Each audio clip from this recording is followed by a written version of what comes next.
If you don't love your work, you're never going to be great at it.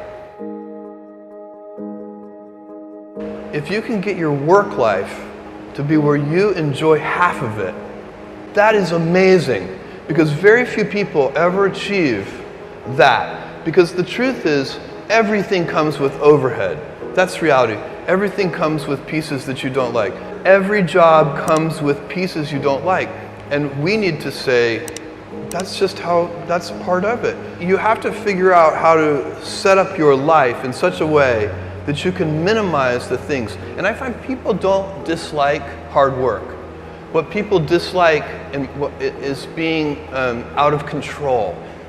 Like, they can't control their life. They can't control their environment. This happens to me when I get overscheduled.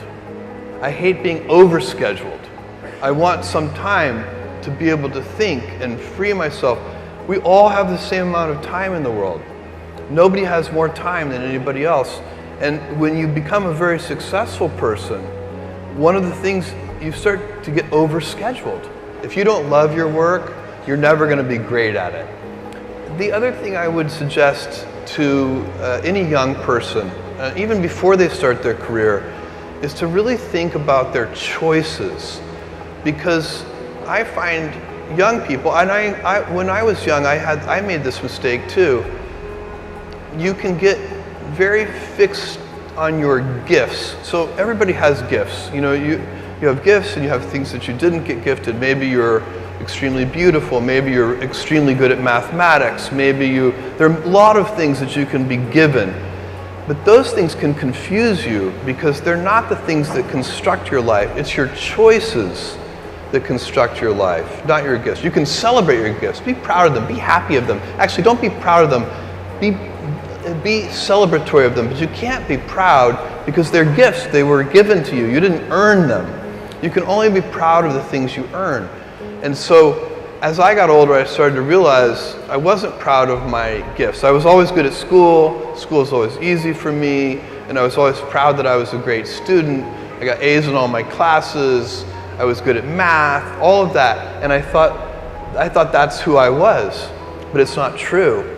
Those are the things that are gifts. What was hard for me is deciding to work hard, deciding to use my gifts in certain ways, to challenge myself, to do things that I didn't think I could do, to put myself in uncomfortable situations. You can choose a life of ease and comfort, or you can choose a life of service and adventure.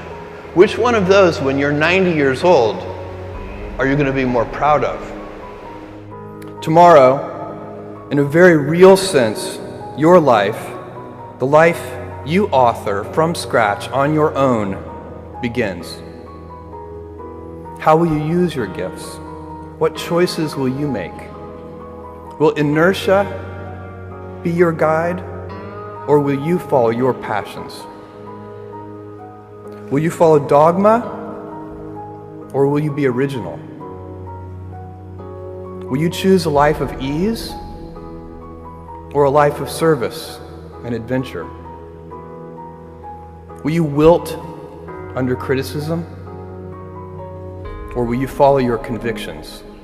Will you bluff it out when you're wrong, or will you apologize? Will you guard your heart against rejection, or will you act when you fall in love? Will you play it safe, or will you be a little bit swashbuckling? When it's tough, will you give up, or will you be relentless? Will you be a cynic, or will you be a builder? Will you be clever at the expense of others, or will you be kind? Tomorrow, and in a quiet moment of reflection, narrating for only yourself the most personal version of your life story, the telling that will be most compact and meaningful will be the series of choices you have made. In the end, we are our choices. Build yourself a great story.